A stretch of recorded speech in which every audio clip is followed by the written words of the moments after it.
Amen. Well, good evening, everybody. And as you grab a seat, if I didn't have the chance to meet you tonight, my name is Jono. I'm the pastor who oversees our young adults ministry here at Hillside. And it's my joy to continue our series called Behold Our God. This is a study on the characteristics, the attributes of God that we're looking at this summer. This week, we are going to look at God's attribute of patience. He is a long-suffering and enduring and a persistent Lord.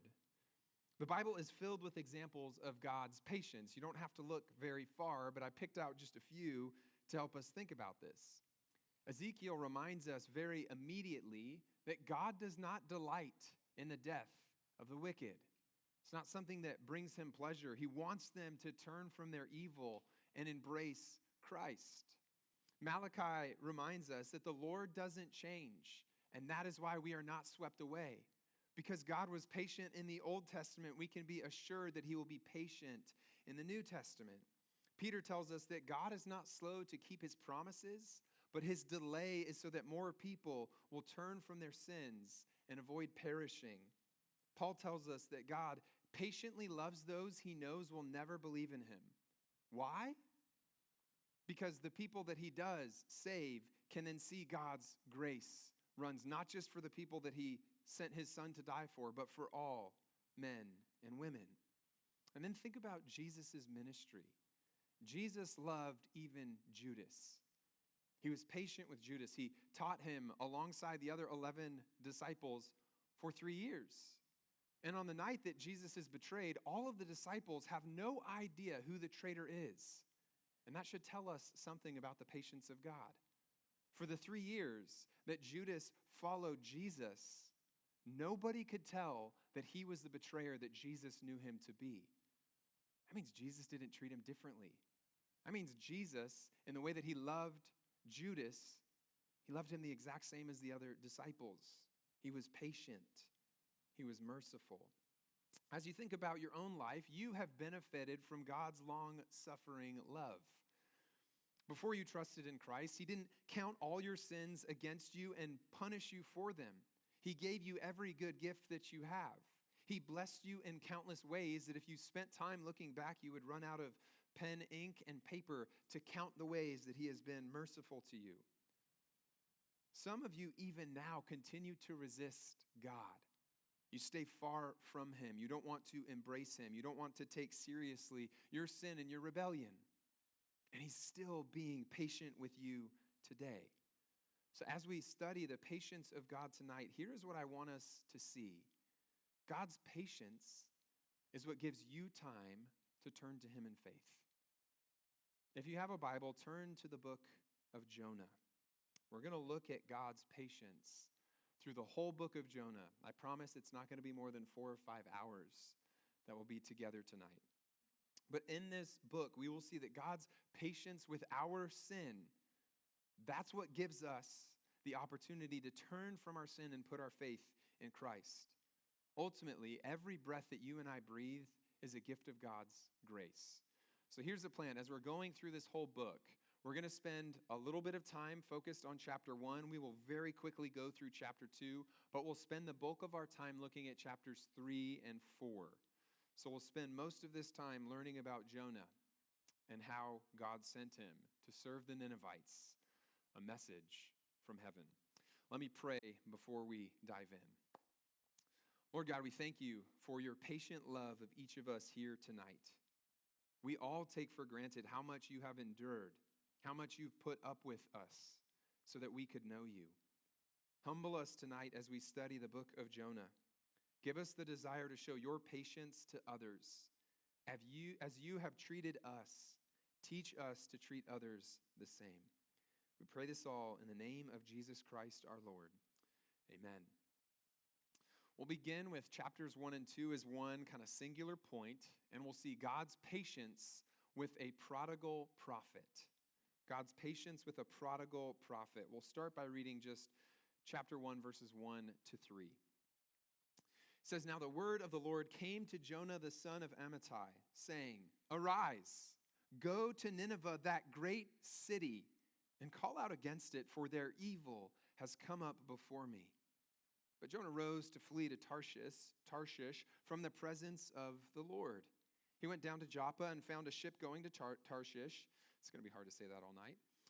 So he paid the fare and went down into it to go with them to Tarshish and away from the presence of the Lord. What's happening? Well, here we see that God sent Jonah as a messenger, and he called him to go to Nineveh. But as we'll see as this book unfolds, Jonah hated Nineveh. Nineveh was one of the capital cities of the Assyrian Empire. The Assyrian Empire was one of Israel's greatest enemies in the days of Jonah. And so as Jonah looked at this big city and he saw the flaws that they had, he didn't want to help them. The Assyrians as an empire were notorious for their violence, for their pagan behaviors. They were arrogant, they were cruel. When they defeated people in battle, they did everything they could to humiliate their enemies. They would cut them in half and leave their bodies scattered on the field. They would torture their captives and then release them to go and tell the horrible news to other people in other places. Ultimately, the Assyrian Empire did whatever they could to strike fear into the hearts of anybody around them. So wicked was their reputation that kings would forfeit before Assyria even got into town. If they heard the Assyrian Empire was coming near, they would actually abandon their cities or simply offer terms of service to the Assyrians and make themselves subject to the empire. That is how bad their reputation was. Basically, they were bad news. And Nineveh was one of the biggest cities in the 8th century BC, and Nineveh was one of the biggest cities in Assyria.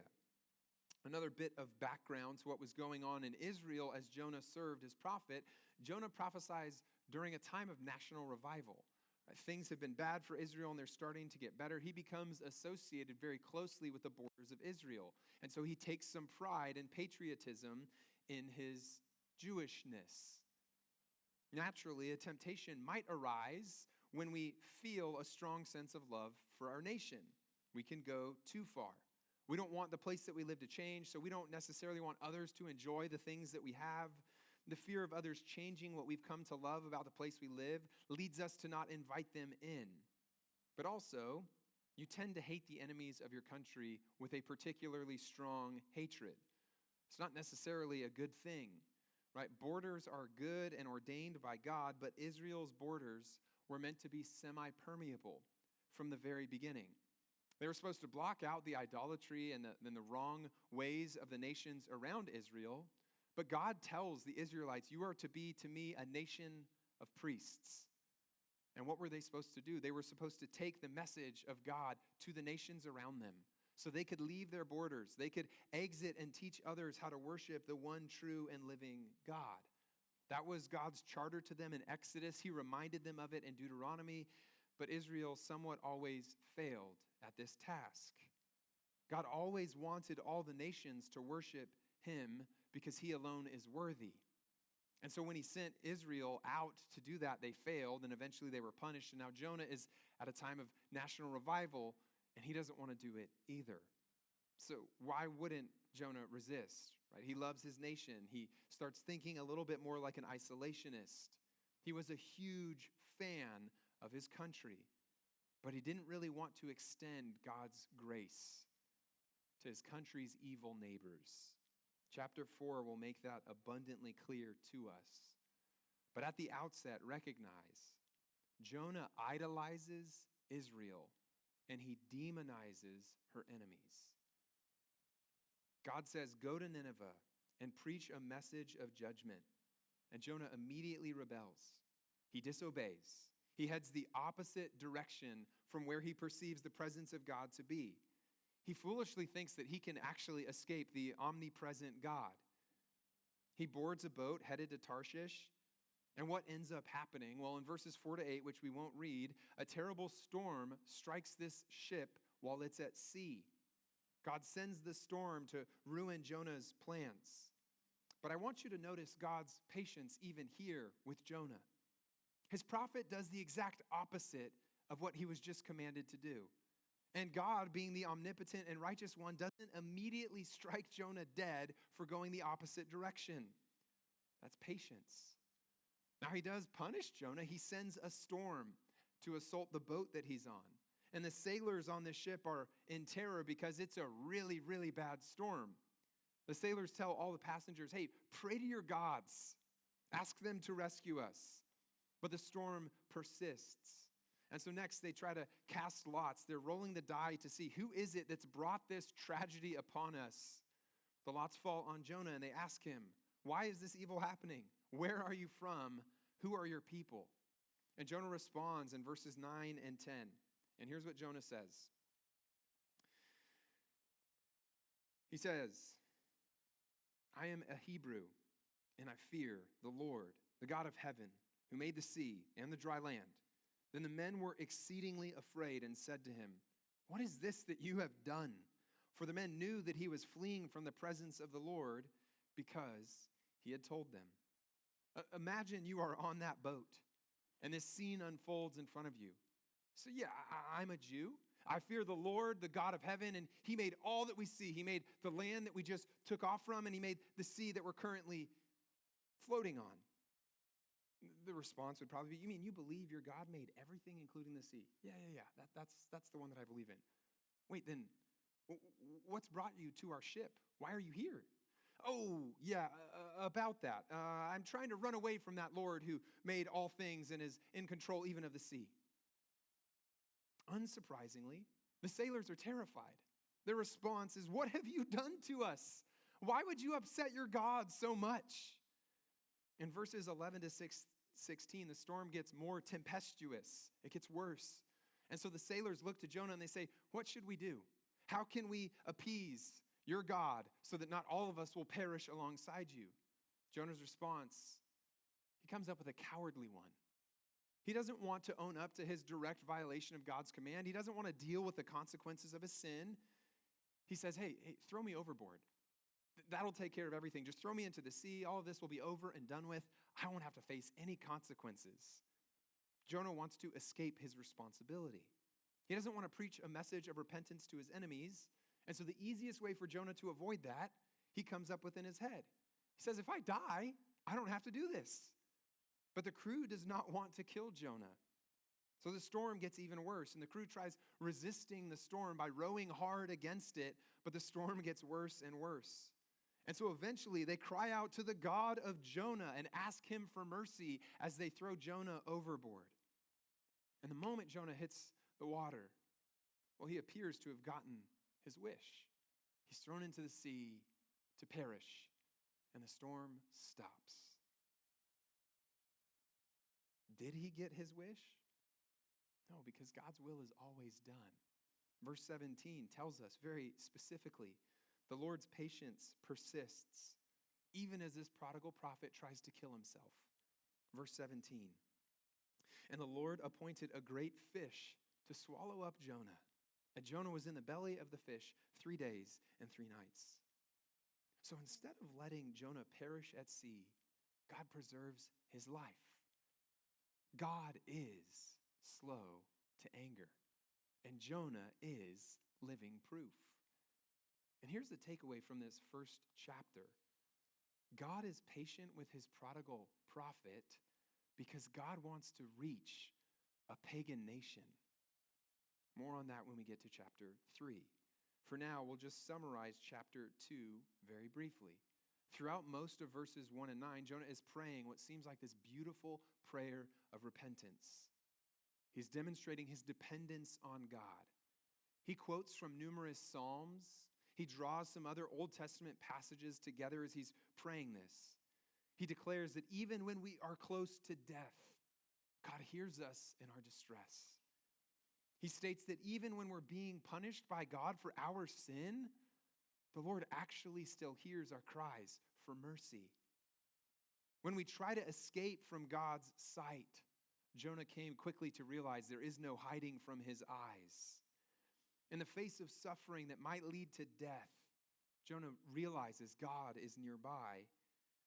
When his hope felt fragile, he saw that God could snatch him away from the clutches of despair.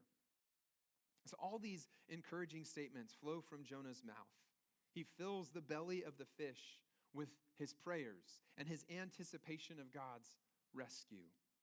And he ends his prayer by proclaiming, salvation belongs to the Lord, not to Jonah. A statement that Jonah knows is true. Salvation belongs to the Lord. He doesn't want that statement to be true for the Ninevites, as we'll see in the next two chapters. Now, following this prayer, God speaks to the fish that swallowed up Jonah. And the fish then throws him up on the land. And so after attempting to flee from God's command, Jonah ends up bending his knee to the one true and living God, and he travels to Nineveh anyway. The second facet of God's patience we see is this: God's patience with a profane people. Now we'll turn from focusing on Jonah to focusing on the Ninevites. Again, they're among the largest cities in the ancient world. As we find out later, they had 120,000 people. Seems small for our numbers, but it was massive back then. They loved and they celebrated wickedness. And God repeats the scene from the beginning of the book of Jonah, giving Jonah a second chance to respond right this time. So we'll read verses 1 through 5 together of chapter 3. It says, Then the word of the Lord came to Jonah the second time, saying, Arise, go to Nineveh, that great city, and call out against it the message that I tell you. So Jonah arose and went to Nineveh according to the word of the Lord. Now Nineveh was an exceedingly great city, 3 days' journey in breadth. Jonah began to go into the city, going a day's journey, and he called out, Yet 40 days, and Nineveh shall be overthrown. And the people of Nineveh believed God. They called for a fast and put on sackcloth, from the greatest of them to the least of them. So for a second time, God speaks to Jonah in this book. He tells him, get up and go to Nineveh. The first time, God told Jonah that the evil of Nineveh had risen before him. It was as if it was a stench that rose to God's nostrils. They had piled their sins so high that God's patience was starting to wear out. Justice would be their only reward. But before God destroys this wicked nation, he wants to send a message of warning to them. This time, God simply tells Jonah to speak the message that he gives him. He doesn't mention the wicked of Nineveh. Jonah was supposed to serve as a herald of bad news to this city. So Jonah obeys. He's seen God's power to summon storms. He has witnessed God's power over a giant fish in the sea. So Jonah says, hey, I don't want any more of that. I'm going to head right into the city this time. Again, we're told this is a great city. Chapter 4 indicates that it has at least 120,000 people. It's a teeny city by our standards, but it would be like a mega city in the 8th century BC. Jonah would walk through that city, filled with the wicked people, filled with his enemies, and he would declare a message of judgment. Yet 40 days, and Nineveh shall be overthrown. Nineveh shall be conquered. Nineveh shall be destroyed. We may read this and viscerally think, well, that's not very gracious or patient of God. 40 days isn't that long.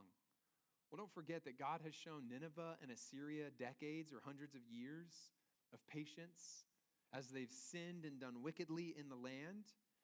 Again, they developed a horrible reputation for all kinds of awful treatment, sadistic violence throughout the Middle East that caused everybody to fear them. And God doesn't just snuff them out immediately. He doesn't just wipe them out. He sends a message to warn them. He tells them that their doom is coming. And notice this, there's no promise of mercy.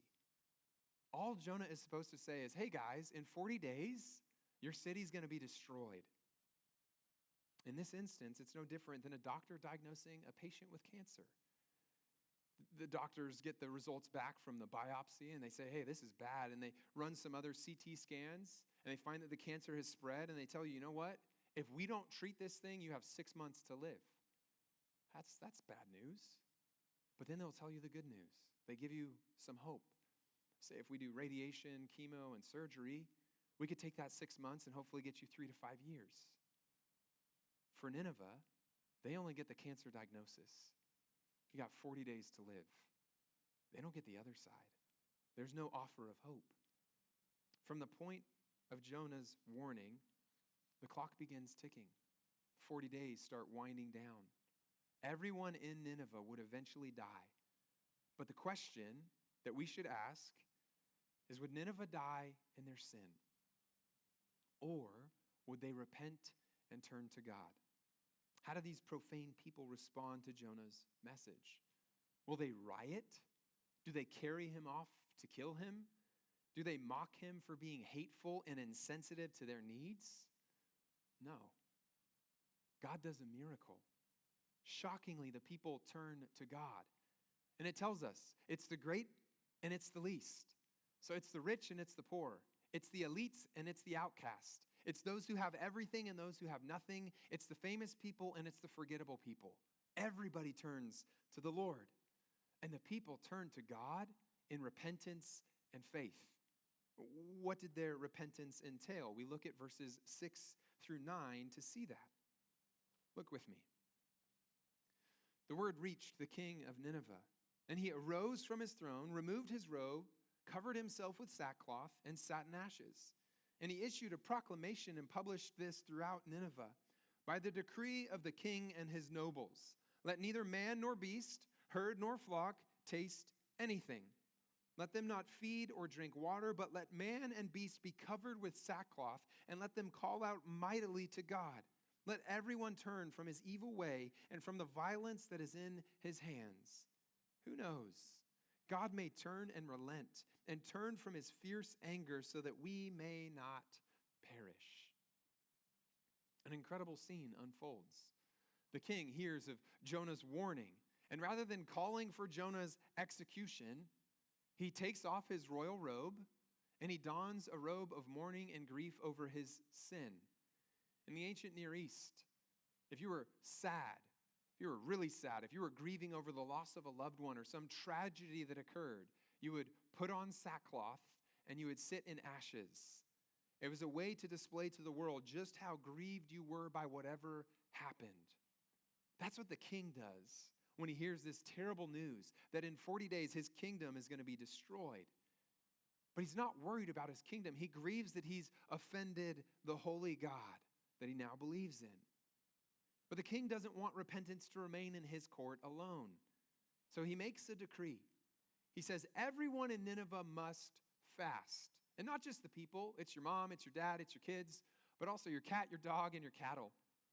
And he says, put them all in sackcloth and have the animals also fast. Now, why do the animals need to fast and wear sackcloth? We're not told. It's kind of a comical addition. But if we're honest, right, if God is going to wipe out the city, it's not just the people who are going to die. It's going to be all the cattle as well, so they might have some self-interest in their sackcloth. So the king ultimately calls everyone to clothe themselves in robes of grief. And he says, cry out to God for mercy. But notice the details of his decree. He doesn't just say, cry out to God for mercy. He says, turn from your evil ways. That's the definition of repentance. Repentance isn't just saying, God, I could use mercy right now. Would you just forgive me? It's saying, Lord, my heart is wicked. My mind is deceitful. Lord, all the things that I do seem to be wrong. What you say about sin, that it's offensive, that it deserves death, I agree. I want to run away from that towards good. And so clearly, the king and his people display a godly sorrow. They don't just ask God for his forgiveness. They commit to turning away from doing evil. But here's what's amazing to me. Again, there was no promise from God that anything would change for them. The king doesn't know what the outcome of their sorrow will lead to. Jonah hasn't promised mercy. God has not given them any guarantees. And the king even says, who knows what will happen to us?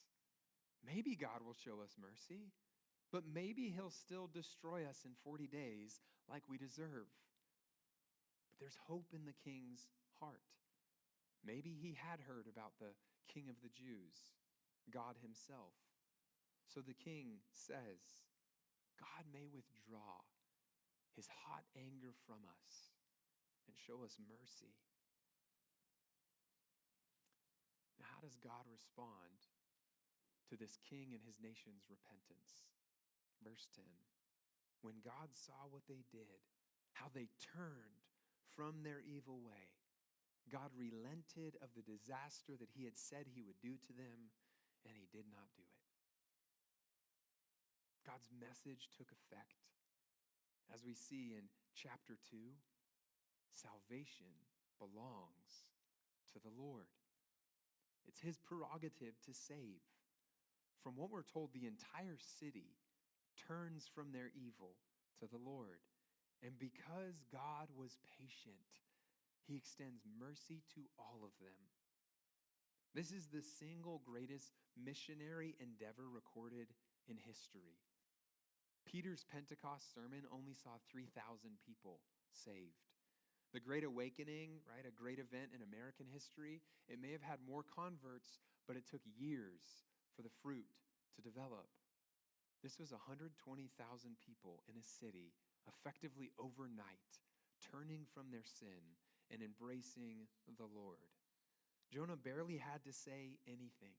He goes into enemy territory, and he just says, look, in 40 days, God is going to wipe you out.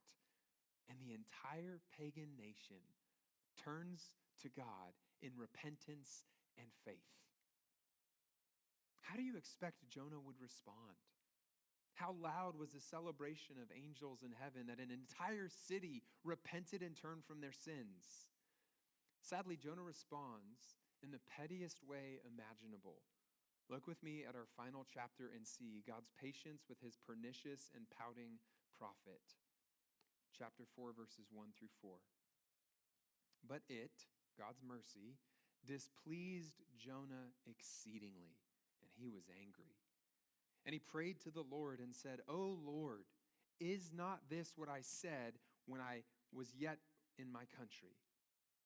That is why I made haste to flee to Tarshish, for I knew that you were a gracious God and merciful, slow to anger and abounding in steadfast love and relenting from disaster. Therefore, now, O Lord, please take my life from me, for it is better for me to die than to live. And the Lord said, do you do well to be angry? Jonah, witnessing God's saving grace towards a wayward city, he throws a temper tantrum. He gets mad at God. We learn exactly what motivated Jonah to flee in the beginning. He cries to God, I ran from your command because I knew you. I knew you were gracious and merciful. I knew that you would have mercy on them. I knew that you wouldn't destroy them. Jonah is yelling at God, how dare you do this? But Jonah continues. He says, kill me, God. End this. I don't want to keep living if my enemies continue to live themselves. Spare me from seeing that. After Jonah's barbaric response to God's grace, we should not be surprised at God's patience. He asks Jonah a simple question. Do you have a good reason to be so angry? Such a disarming response to the heat of Jonah's hatred. To drive his point home, God then gives Jonah an object lesson. We'll see it in verses 5 through 11 of chapter 4. Jonah went out of the city, and he sat to the east of the city, and he made a booth for himself there. He sat under it in the shade till he should see what would happen to the city. Now the Lord God appointed a plant and made it come up over Jonah, that it might be a shade over his head to save him from his discomfort. So Jonah was exceedingly glad because of that plant. But when dawn came up the next day, God appointed a worm that attacked the plant so that it withered. When the sun rose, God appointed a scorching east wind, and the sun beat down on the head of Jonah so that he was faint. And he asked that he might die, and said, it is better for me to die than to live. But God said to Jonah, do you do well to be angry for the plant? And he said, yes, I do well to be angry, angry enough to die. And the Lord said, you pity the plant for which you did not labor, nor did you make it grow, which came into being in a night and perished in a night.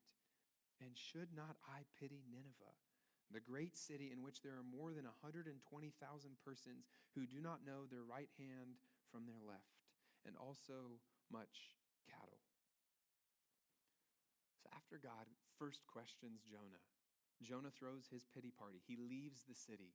He sets up his easy up tent to sit under, and he wants to watch to see what God was going to do to Nineveh and to its people. Will he, won't he destroy them? Jonah hopes. God shows even more patience to his vindictive prophet.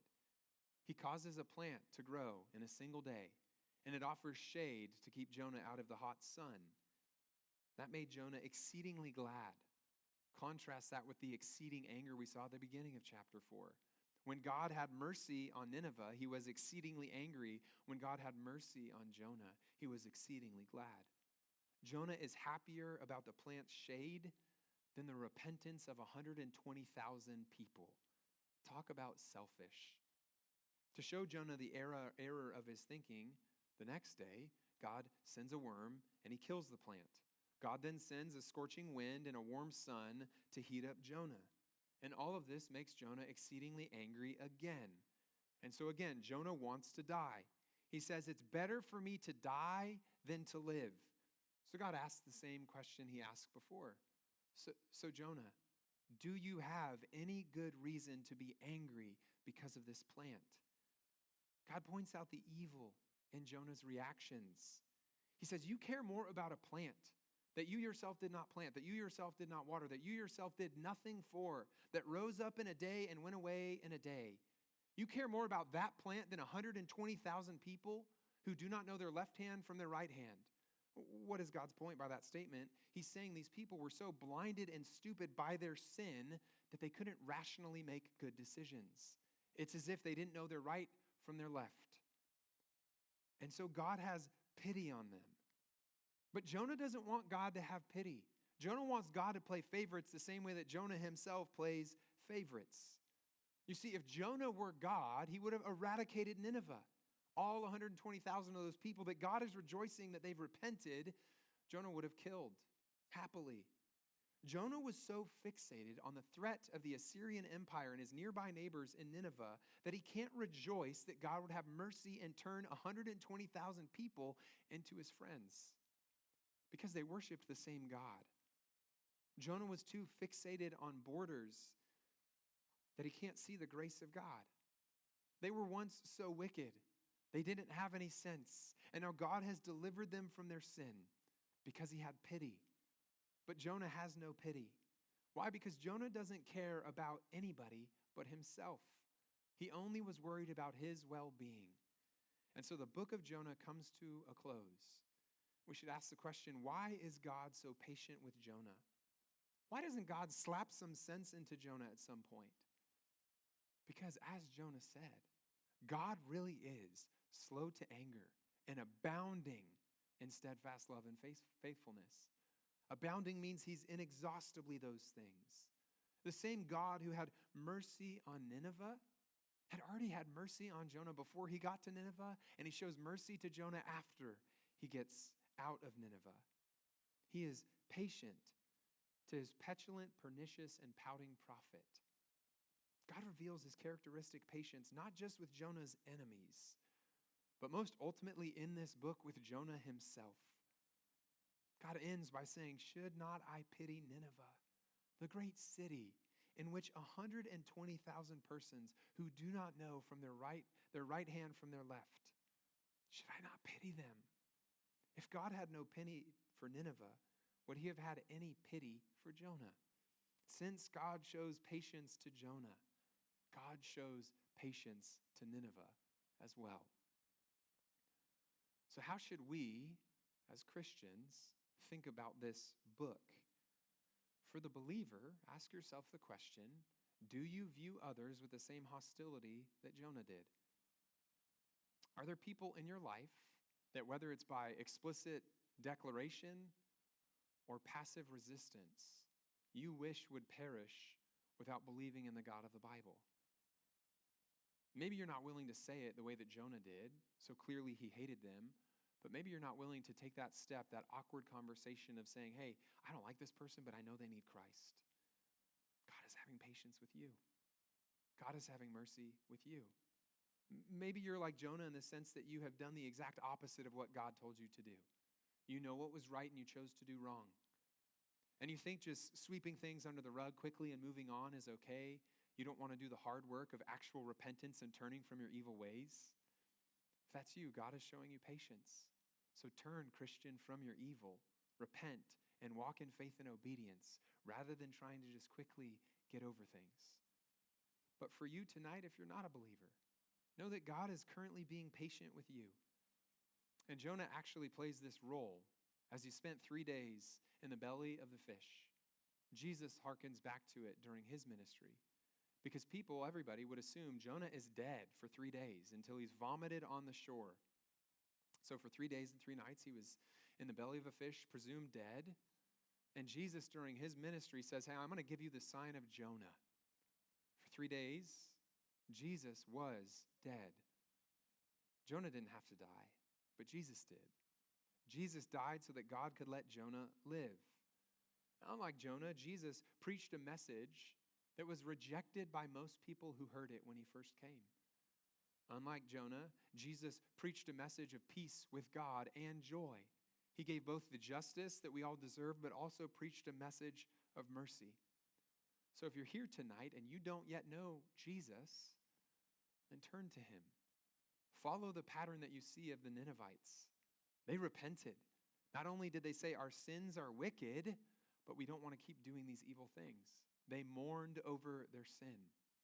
So whatever your pet sin is, turn from it, because God has been patient with you, not so that you could have a fun, long life, but so that one day you might hear this message of hope in Christ alone and turn to him for salvation. Let's pray.